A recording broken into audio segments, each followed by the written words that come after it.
Toastmasters is. 11:59. Toastmaster is right here. I'm glad you're here. Toastmasters. She's talking about all of them. Couldn't tell you. Do we have an evaluator for number 3? For who? No, you don't have those signs because we have missing evaluator 2 and 3. For who? One's for. He's not here. Yeah, I'll be here later on. Because number 1 is here. Number 2 is probably on the way. Number 3 is here.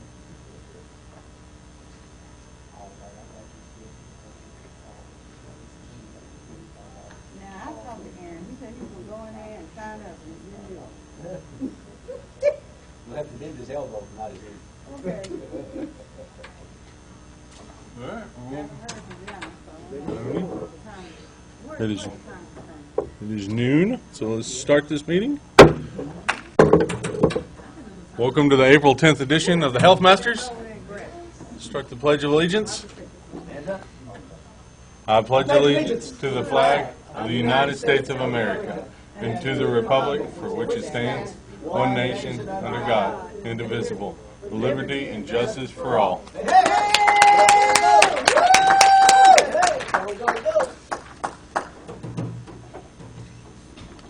Without any further ado, let's welcome the Toastmaster of the day, distinguished Toastmaster, Joyce Biddle.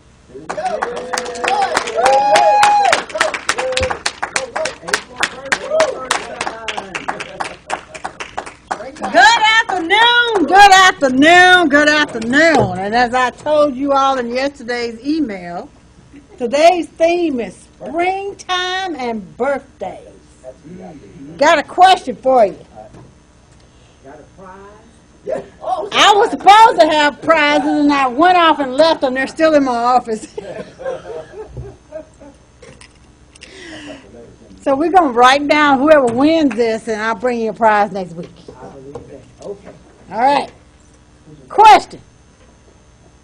What famous actor born in 1932, April 10th? Not that old. It doesn't matter if you're that old. What Egyptian actor born April 10, 1932 is famous for Lawrence of Arabia, Dr. Zhivago, and Funny Girl? No? Y'all can't think of it? Famous Egyptian actor.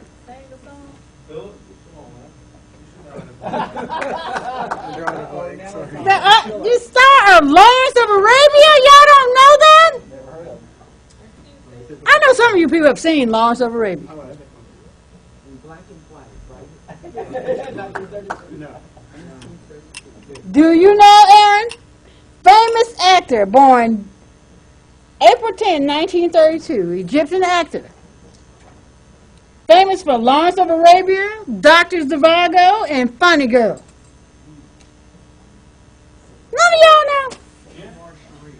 Omar Sharif, I'm going to give it to him.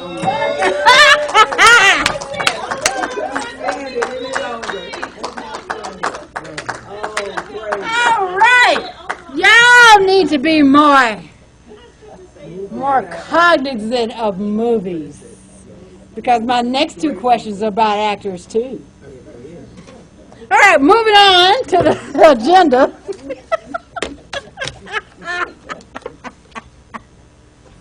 Okay. Now we're going to bring up our grammarian of the day, Toastmaster Antoinette Mitchell. Madam Toastmaster, we are excited about our word for today. It is preparation. Say that with me, preparation. What is preparation? Any preceding experience or the like considered as a mode of preparing for the future. Preparing for the future.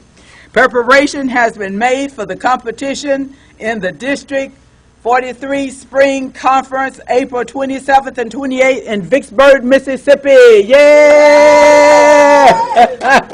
Preparation has been already assigned to our Toastmaster, Leonard McCarter, to go as the evaluator. Yay! Let's welcome back the Toastmaster of the day, in none other than Joyce Biddle, whose birthday is in April.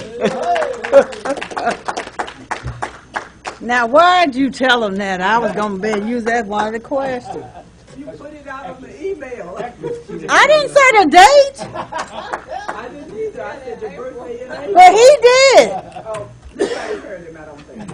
They weren't paying attention. They're not prepared. I'm prepared. All right.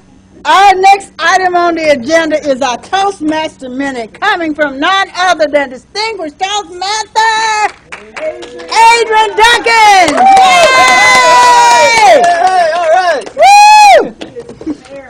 Yeah, thank you very much. Preparation for today. What is September the 1st and April the 1st have in common? Yes, that's true.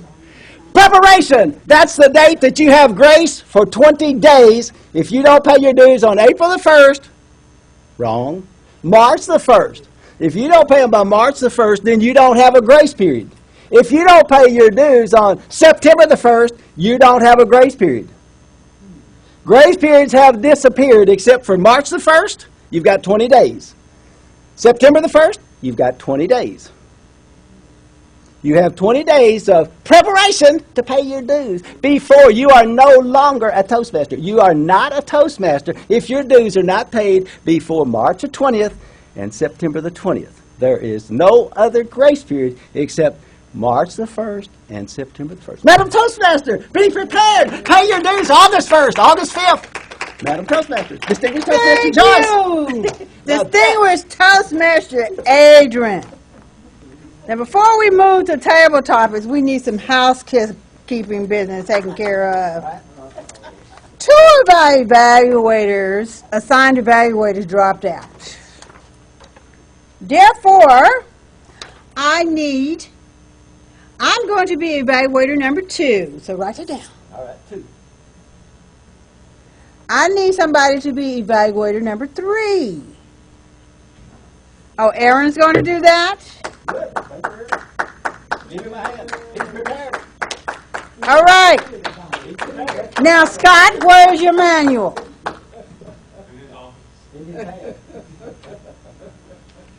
Now, how many times must I tell you people?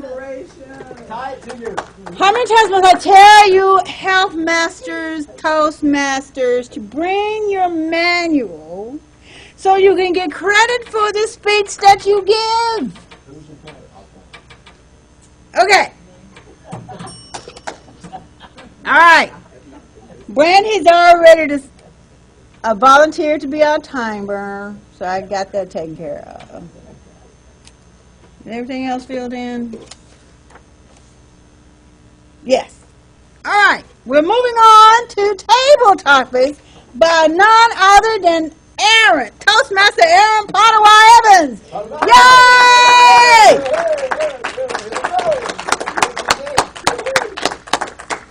Thank you. Thank you. Good morning, good morning. Afternoon now. That's right, it is. All right, I thought I would have a little serious and a little fun.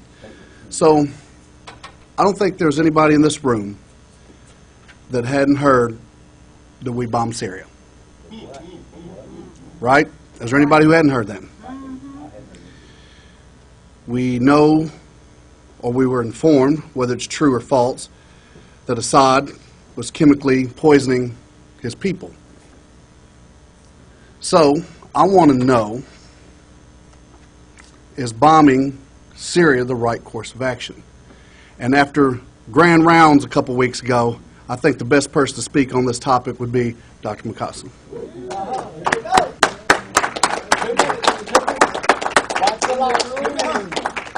Master Aaron, I'm not prepared for this Toastmaster Minute. Talking about peace and war, Toastmaster Aaron, especially in this Holy Week, as a Christian, talk about Holy Week, talk about our salvation history. sweet bitter in that yesterday, people were saying, Hosanna, the King. 6 weeks later, 6 days later, there's a crucifixion. Crucify him, crucify him. So I'm contradicted. Toastmaster Aaron, will bombing in Syria help the peace in Syria? Will it help the peace in the United States, peace in the Middle East, and peace in the global community? Deep down, my answer is no. I'm really sorry about that. Violence begots violence. Peace begets peace. We are in for some tough ride. But hey, the world is messy. We won a Second World War in the past. Dictators have been overthrown. I remain contradicted. Toastmaster Aaron.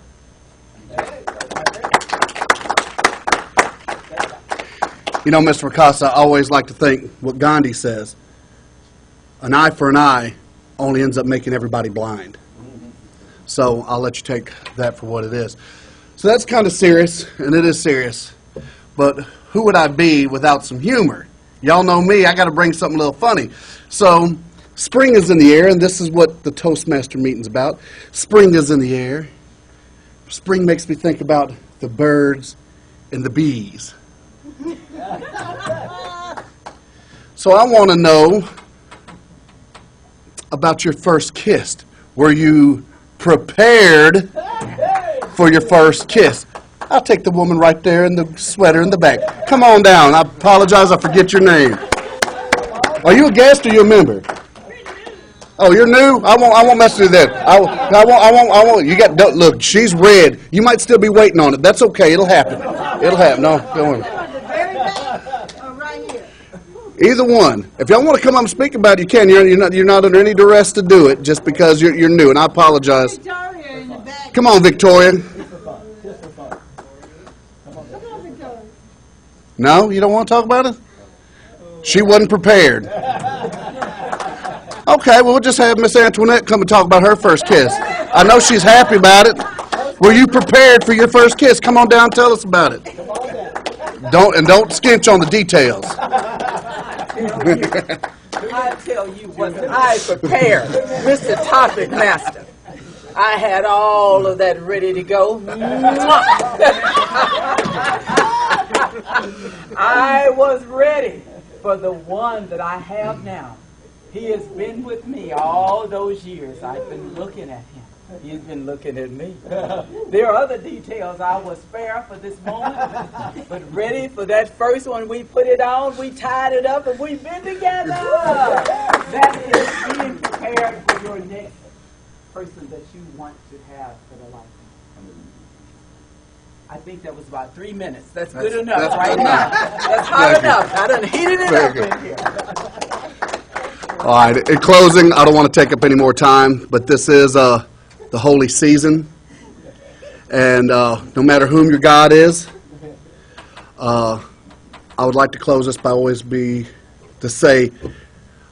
be prepared for your salvation. If you don't know Jesus or you're gone, get to know him. Thank you, Madam Toastmaster.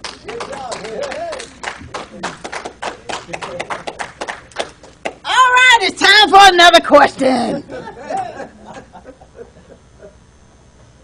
What famous actor, born April 10th, 1952, is a action film star, a producer, writer, and a martial artist? He's also a guitarist and a reserve deputy sheriff.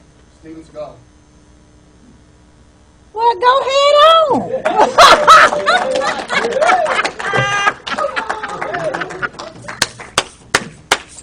You've been watching his show, haven't you? When you said, I knew who it was when you said the law enforcement.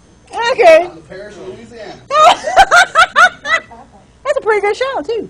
All right, moving on.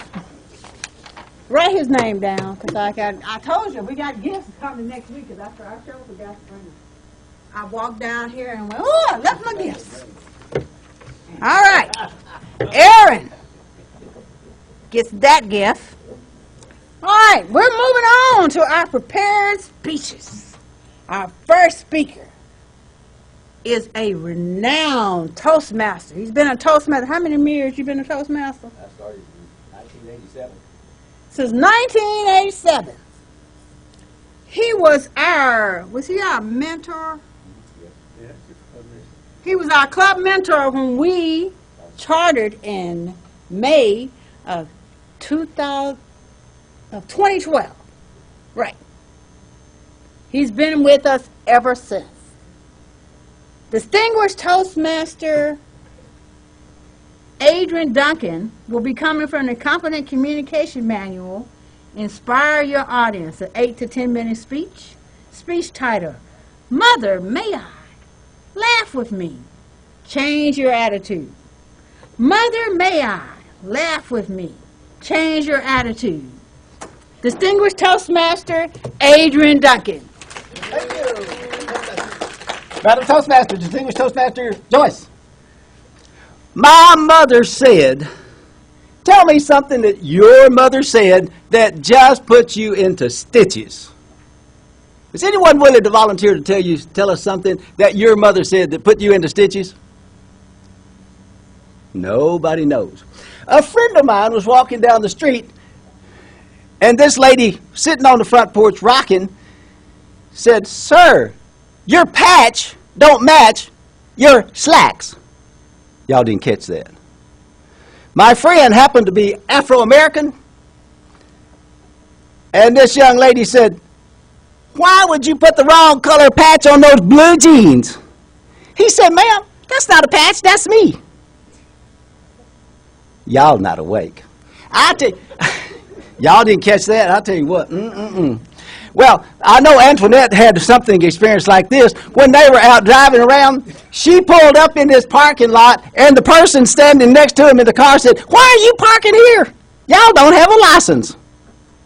Y'all didn't catch that either. I'll tell you, I got to wake y'all up somehow. I'll tell you what. I think y'all need to start back over at teenagers. Anybody in here feel like they're a teenager? Not a one of you. I hadn't seen a one of you acting like a teenager. Y'all just didn't grow up having fun. Y'all must be them, what do you call them, geeks? Y'all must be computer geeks. Y'all sit next to each other and text, right? I see y'all are from Texas, not Arkansas in the bunch. Or either in Louisiana. Anybody from Louisiana? Y'all are all lost, too. Lost Annie, I'll tell you. Yeah, y'all, I tell you what, I got to wake y'all up. We need to find somebody in here that has been awake more than 2 years. 3 years, 4, 5 years, 6. When I started out with gestures, I tried to reach for the stars. Guess what I grabbed? The moon. Moonbeams? Y'all hadn't seen the moonbeams either. Oh, my goodness. Y'all surely are behind. Well, all right. Anybody know? I got a question then, just for fun. Tell me, what happened on April the 4th? Does anybody know? That's one. Right. What else? What did he do? What did he do on April 4th? He was passed from this life into a new life. He didn't die. He passed from this life into a new life, right? However, what y'all don't know, that was the day I was born, on the day he passed. So when one passes, another arises. Does anybody know in this room who arose on that same day? Your Savior did, because he is lifted up. Each day that he's lifted up, he arose. See, what we do is we go back into history and we forget what happened 2,000 years ago. We don't even remember what happened last week, last year, not even remember when you're a teenager, right? Y'all, wake up, y'all. Now, let's see. My birthday's April 4th. All right, let's see. Let me see what else. When you get to the point where you have no fun, no food, and no fellowship, what do you need to do from there? Look for a casket. Question. Anybody in this room know what a ditch is? Anybody know what a ditch? Can you give me a definition of a ditch? It's a grave with both ends open. Tomorrow, wake up and look to see, are you still in the ditch? Let me ask you, how many of you have spent at least 5 or 10 or 15 minutes this week with your Toastmasters manual? Anybody in this room? There, you're still in the ditch, and you don't know it. You hadn't noticed it. See, I think that we have to wake up every morning bright and early with an idea that we can improve today with Toastmasters. Let me ask you a question. Does anybody in this room know who Miss Bailey is in this department? We may need to get y'all. Let's see. How do we do this? Miss Bailey, I tell you what. How many of you know what a 30-second speech is? Anybody in this room know what a 30-second speech is? Huh? Elevator speech. One winner. Hey, give her a big hand. There she is. She's an elevator speech. Every person that you meet, you should tell them a 30-second elevator speech. I talked to a lady today. Now, most of you may not know. How do you all believe that I get from wherever I am in transportation into this building and into this room? Can anyone tell me? How? White cane, that's half of it. What is the other half? Yeah, communication. Yep. And I have to communicate with the, quote, sighted guide. Why? Because of the steps out there? Because of the door that's locked out there? Humor will help you get where you're going. When I see that young lady this morning, I looked up and I said, well, hello there. I said, you look sharp. You're looking good. First thing she said, what do you want? I said, I just need you to walk with me for a minute. Oh, I can't do that. No! See, y'all didn't grow up like a teenager like I did. I asked those questions to get their attention. And I said, I just want to know if I can get inside that door. Do you have a key or do you have a way of getting in? She said, oh, sure. Let me help you. Now, y'all, that should have been funny to y'all. Because a blind person has a tough time getting around unless you got a lot of humor. Then maybe y'all, are you, well, I've been... Philip Borden, do you know somebody named Bailey in your department? Yes. Then she was the one that walked in with me today. She is a delightful young lady, and she said she would come down here and visit with us 2 or 3 times if someone would invite her. Now, that should have been humorous. Y'all should have been laughing. There's something wrong with it. I'm just jiving. Most important, what I think, and this is just what I believe from my heart, mind, body, and soul. I've been a Toastmaster 30 years, almost. And my joy is to share with you something out of the ordinary, okay? My mother told us, when you cannot laugh and you cannot smile with food and fellowship, you have a serious problem. Tomorrow, please consider one thing. Find a joke. Does anybody in here have a computer that they're a computer geek? Anybody? Nobody computer geeks. All right. I'm going to start sending out emails that says laughter from employees bloopers. Right? I hear tell that y'all are professionals and you are very good at what you do. However, I haven't seen very many of you looking at the laughter and the humor in the workplace. That means I've got to get busy. My next presentation will be laughter in the workplace. And it will not be to degrade you if you're a professional or if you're an engineer or if you have a degree, a master's degree, a bachelor's degree. My mother said, quote, no fun. Jack and Jill had more fun. They went up the hill and came back down. Jack fell down and Jill come tumbling after. They had a bucket of water and spilled the water, but they had a lot of laughter in what they said and what they did. Question. If I were you, or if you were Adrian, what would be the one thing that you would do to help you laugh, smile, or enjoy just simply the fun, food, and fellowship of Toastmasters? Will you help me? Will you invite at least 5 people this week and ask them one item, one event they perceive that's humorous or funny that they have heard, seen about life? Life is humorous.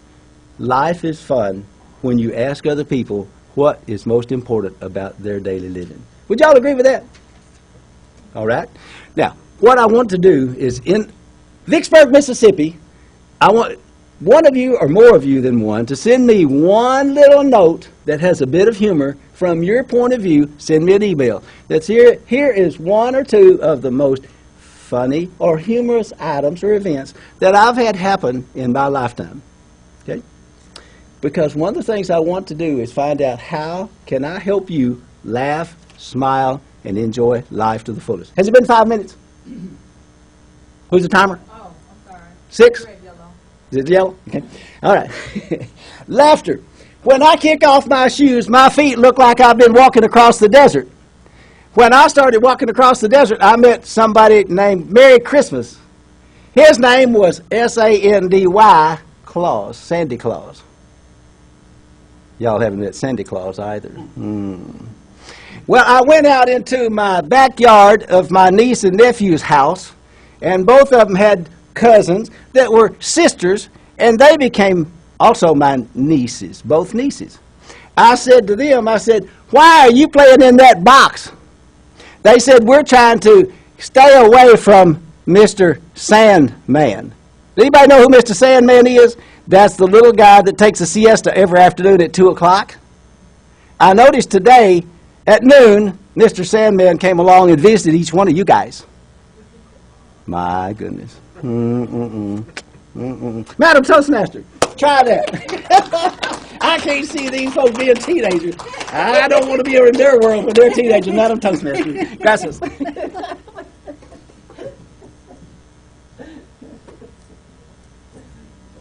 Okay, Adrian.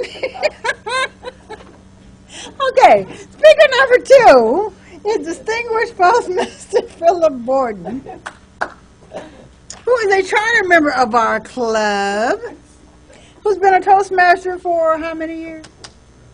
11. About 11 years. He will be coming from the Company Communication Manual. Project number 3, get to the point, a 5 to 7 minute speech. His speech title is Excellence. Excellence. Distinguished Toastmaster Philip Borden. Here we go. Prepared, well prepared. What do you do for a living?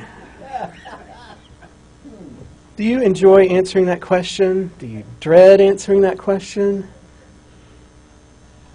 In answering that question, have you ever delivered what amounts to a built-in apology, basically apologizing for the fact that your job title is not more impressive or glamorous than it is? Has your answer to that question ever included the word just? I'm just a handyman. I'm just an administrative assistant. I'm just a dad. I'm just a mom. I'm just a homemaker. The last time I checked, we need all of those people in all of those positions to make a society work, don't we? We don't need people wishing they had more impressive job titles or positions. What we need is more people committed to doing the jobs that they currently have with integrity, with preparation, and with excellence. Today I want to encourage you to make the best of whatever situation you're in, to do your job with excellence with a view toward where you want to be in the next 5 to 10 years from now. Notice that I said excellence. Sometimes we have a default assumption that the standard is perfection. When we go to the movies, we want to see the most perfectly produced and acted movies that you could ever make. If not, we'll be disappointed. When we want to listen to some music to relax, to unwind from the end of the day, it had better be perfectly produced and performed, or we'll be disappointed. We want to see the best athletes, the best sports team, the best of everything is what we have to have all the time, all day, every day. What happens when we take those same expectations of perfection and carry them over into our marriages? I know it's a different topic for a different day. We may let Charlie Simpson and some of the others educate us on that as we go along. What if we carry those same expectations for perfection in how we expect our children to behave and to perform? What happens then? I think sometimes we have this love of perfection. We have this assumption that the standard is perfection.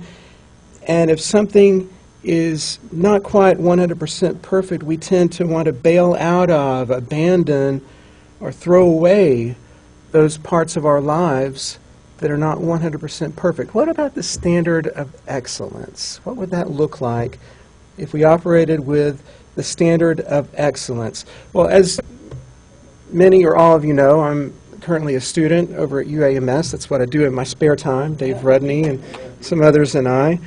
Counting the classes that I'm currently taking this semester at UAMS, I've taken 8 courses so far in the College of Public Health. 9 if you count that biology thing I had to do, but I got that out of the way. You know, I'm glad that none of those professors have expected me to operate at a standard of 100% perfection. I'm glad that my grade in those courses is not dependent on me being 100% perfect. If so, I have not met that standard. I haven't met that standard in the 2 classes that I'm currently taking now. I've already fallen short of that. That's not the standard. The standard is excellence. The standard is mastery of the material. It's not perfection. If you perform with excellence at UAMS and other colleges, universities, you're applauded, you're celebrated, you have the opportunity to earn a prestigious degree, to earn a high grade point average, to use that to further your career. You're not rejected for having fallen short of the standard of perfection. The beauty of that kind of arrangement is that you can be part of a group of people who are also pursuing excellence, and none of those people are perfect. They're a group of people who work hard, who achieve excellence, but are not perfect. I like that group because I'm part of that group. That's my group. On Sundays, I go to church with a group of people who are good, wonderful people who do a lot of good things. Not one single person there is perfect, including the pastor and the staff. We're all imperfect people coming together and trying to do the right thing. That's my group. We're all in it together. In fact, that's my answer to one of Adrian's questions in his speech. Did you catch him saying, what do you do when you have no fun, no food, and no fellowship? I go to church. All 3 of those problems are solved. I don't know about you. I believe that in everything that we do, we should strive for excellence and not worry about perfection. I believe that includes what we do here in HealthMasters. This should be a safe place to do our best, get feedback, learn from our experience, and move on. We shouldn't shy away from doing things just because we're not sure we'll quite make that standard of perfection. Finally, I want to encourage you not to let anyone demean or belittle what you do. That includes the person that you look at in the mirror every morning. Don't listen to that person with his or her critical attitudes and demeaning attitudes, belittling and nitpicking little ways that you're imperfect. I want to leave you with this quote. John W. Gardner was the Secretary of Health, Education, and Welfare under President Lyndon Johnson. In the 1960s, he presented many speeches, wrote many articles about the field of education and excellence in higher education. Many of his speeches were put into a 200-page book published in 1961 titled Excellence, Can We Be Equal and Excellent Too? I want to close with a point that he made in his own words, considering the importance of excellence in every job that we do, whether we consider that job to be important or unimportant, impressive or unimpressive. Mr. Gardner said the following: there may be excellence or shoddiness in every line of human endeavor. We must learn to honor excellence, indeed to demand it, in every socially accepted human activity, however humble the activity, and to scorn shoddiness, however exalted the activity. An excellent plumber is infinitely more admirable than an incompetent philosopher. The society that scorns excellence in plumbing because plumbing is a humble activity and tolerates shoddiness in philosophy because philosophy is an exalted activity will have neither good plumbing nor good philosophy. Neither its pipes nor its theories will hold water. Madam Toastmaster.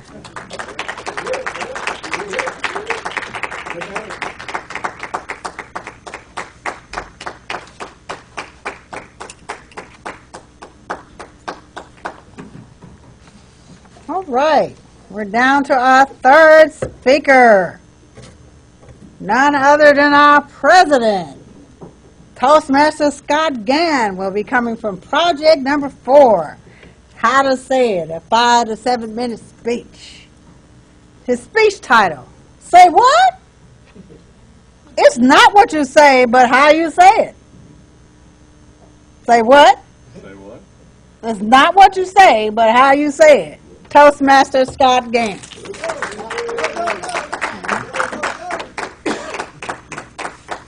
Good afternoon, all.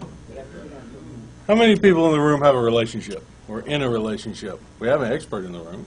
Everyone is in some sort of relationship, right? So we've all heard the famous saying, it's not what you say, but how you say it. Haven't you done a presentation on this, I'm sure? So let's go over some examples. How many people have heard the term, I love you? Now, we're going to say it a couple of ways. Because we went over this weekend, me and my wife did. So it's a whole different context when you say, I love you, versus love you. Am I correct? Now, I have learned in my household, when the words love you are muttered from my wife, I better seek shelter. Okay? I am in trouble some way, somehow. But I learned this also here at work, and I hear this quite often, and so mistakes happen in our office, correct? We do this stuff all the time. We're human. There's a human element, so there's always a mistake. Now, depending on who you're talking to, you can hear this as, you made a mistake, let's correct it. Or, you screwed up. Whole different, same meaning, right? But how you say it depends on how much trouble I'm in from it.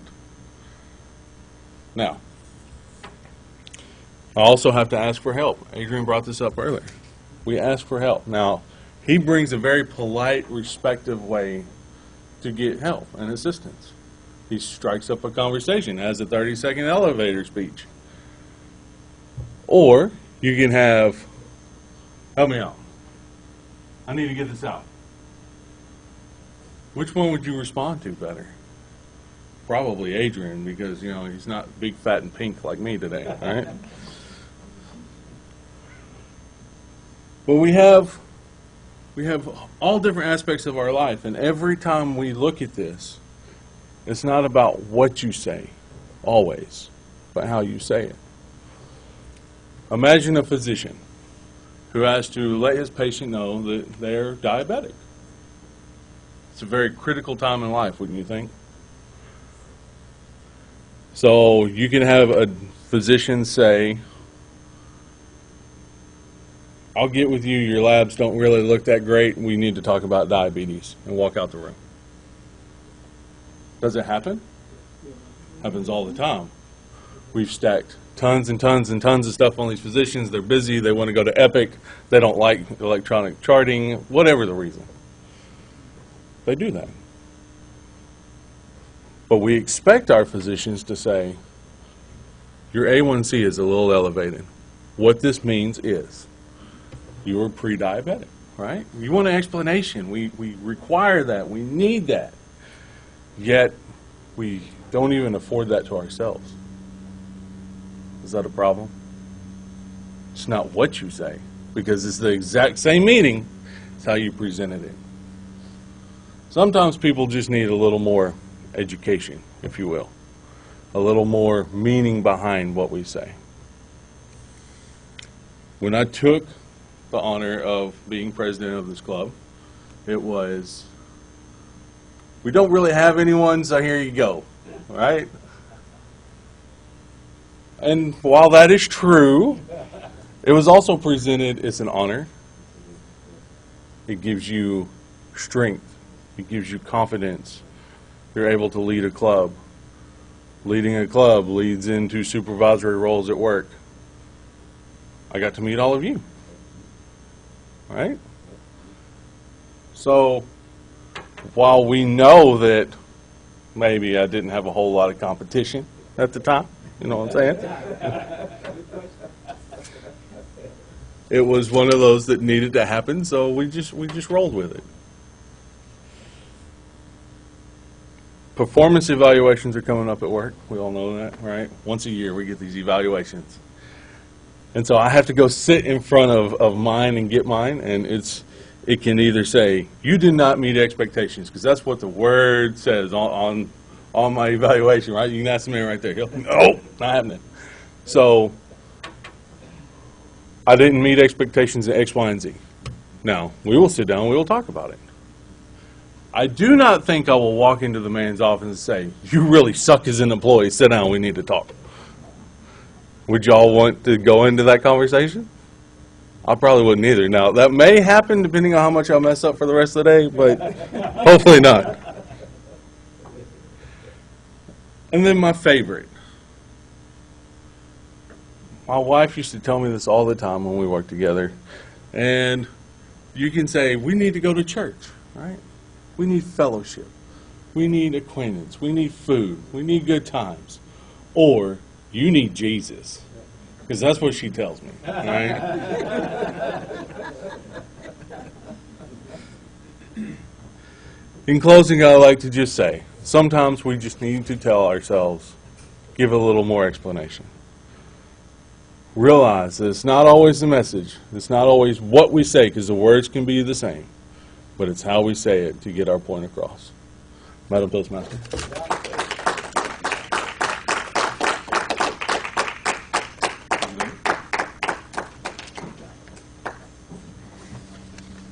Thank you for those wonderful speeches. And I have one more question.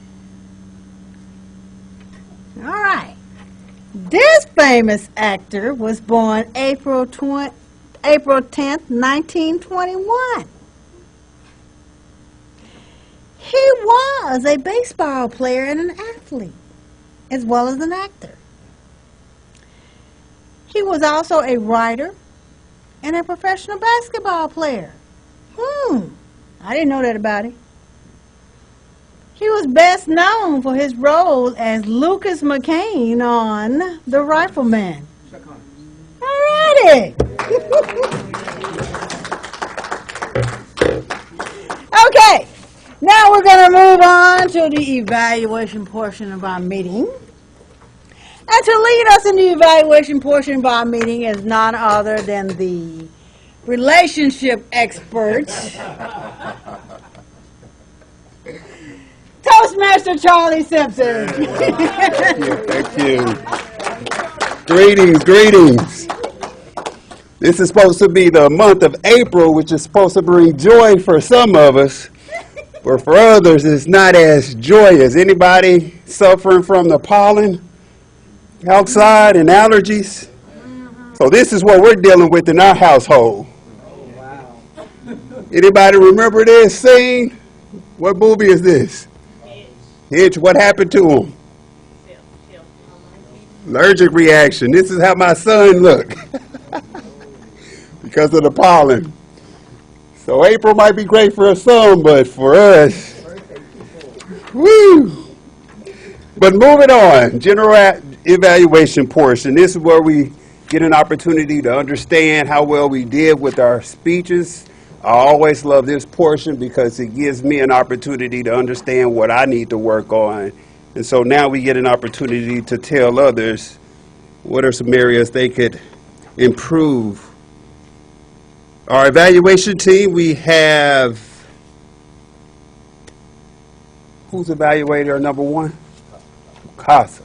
Should have wrote it down. And then we have Joyce, evaluating speaker number 2, and then Aaron. That's our evaluation team, and we will come up in that order. Dr. Mukasa.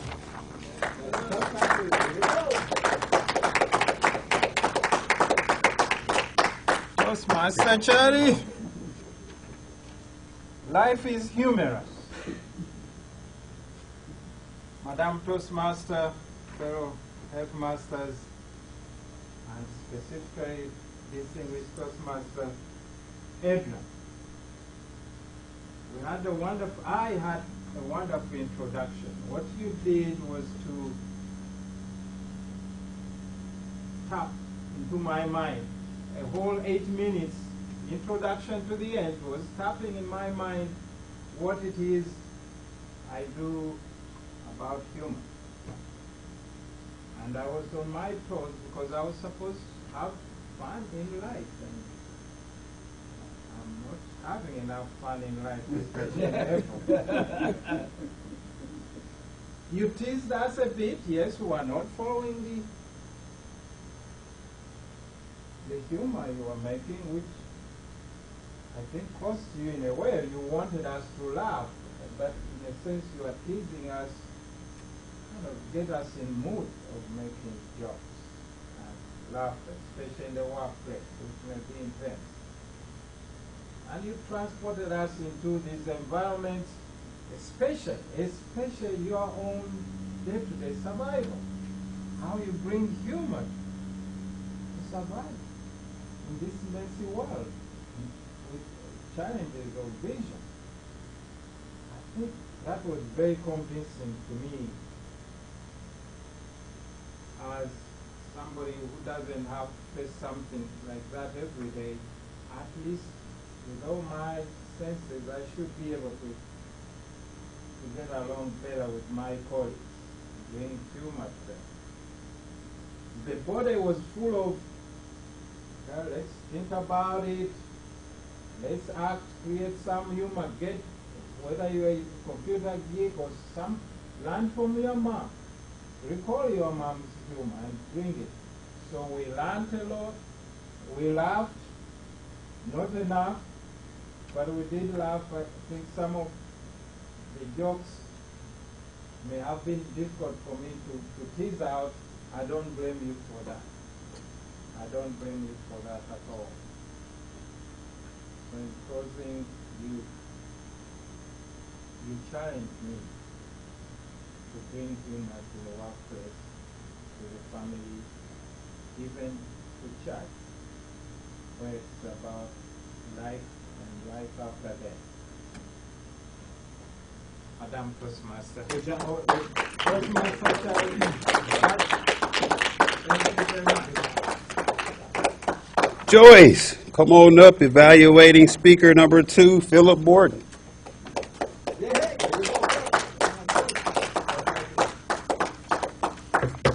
Excellence. And this was an excellent speech. Philip always does a good job because Philip is a seasoned Toastmaster. And he knows what to do. He had all the right parts. He had an opening, a body, and a close. He had supporting material. The only thing I would say was when he did the quote at the end, I think you should have memorized it or at least been real familiar with it so that you wasn't looking down at your notes so much. That's the only thing I can say about it, because otherwise I loved it. You had a great use of intertwining excellence throughout the speech, and I loved that. Because that was because I wondered when I first saw the title, Excellence, what are you going to talk about? It was great. Great speech, use of alliteration and all of that. Great. Love it.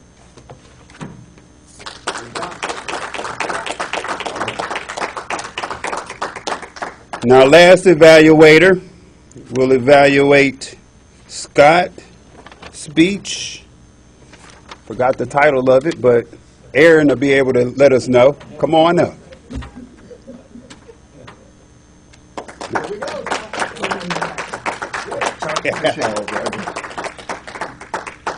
Charlie, just in case you know, I'm a love doctor too.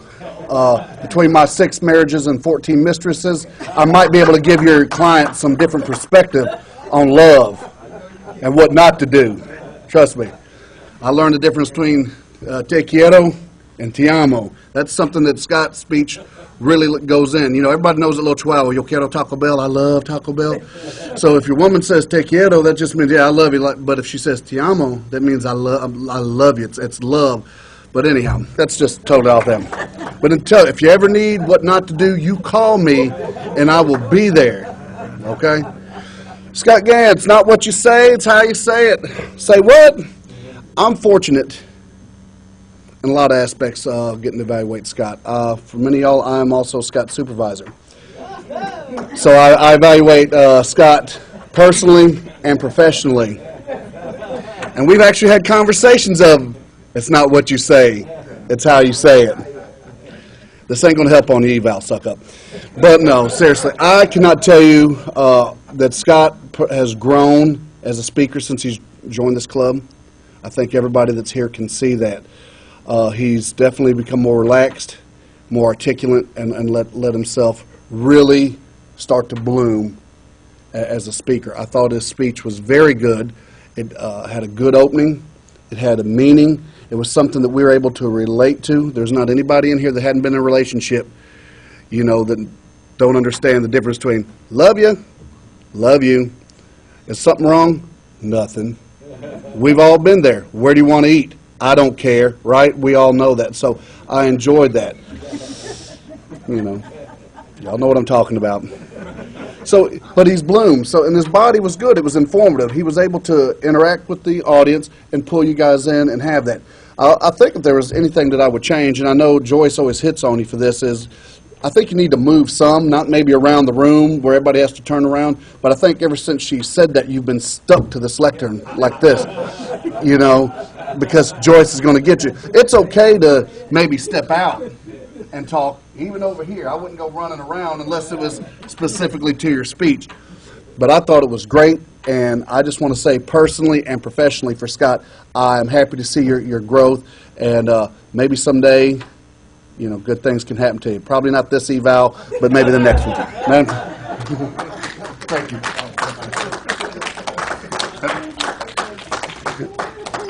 Good evaluation.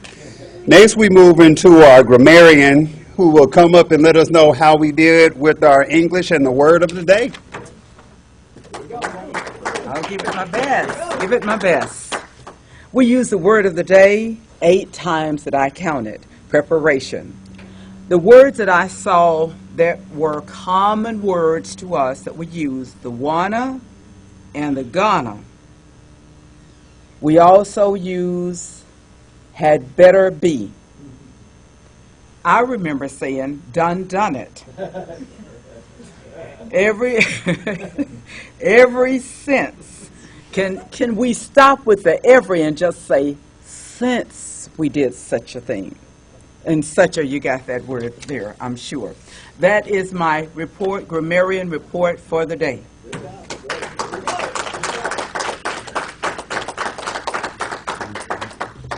I done it before. I gotta watch those words too. I don't know if that was me that did it or what, but next, let's go into our counter report. Brandy, come on up.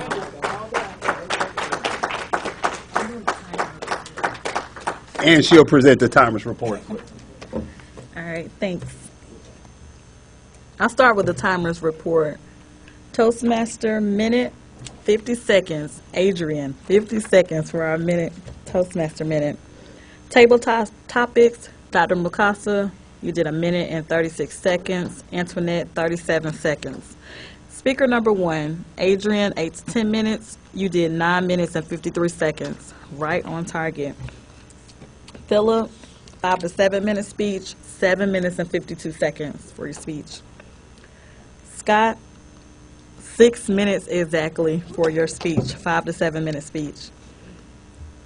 Evaluator 1, Dr. Mukasa, 2 minutes and 47 seconds. For your speech, evaluator 2, Joyce, 1 minute and 2 seconds. And Adrian, 2 minutes and 35 seconds. No, Aaron, I'm sorry. Aaron, 2 minutes and 35 seconds for your evaluation speech. As far as the owl counter, I was too busy fooling with the timer that I didn't ding, but I was listening to the so's. I know that's one of my favorite question words, and we did it about 5 times. Scott, you already know. That was you. One, you know. I didn't really hear a lot of ahs today, so we did overall pretty good. And I didn't even say so today other than when I said it, so I did good today. Thank you.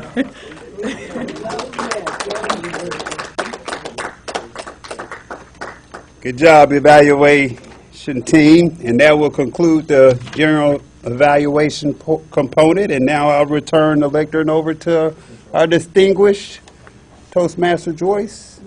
Scott.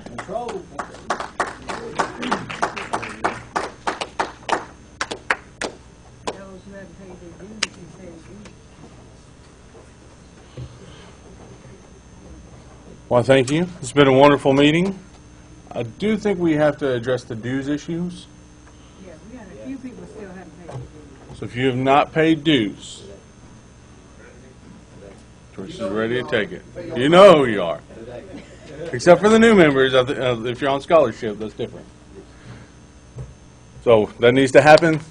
We have to get that in and be done.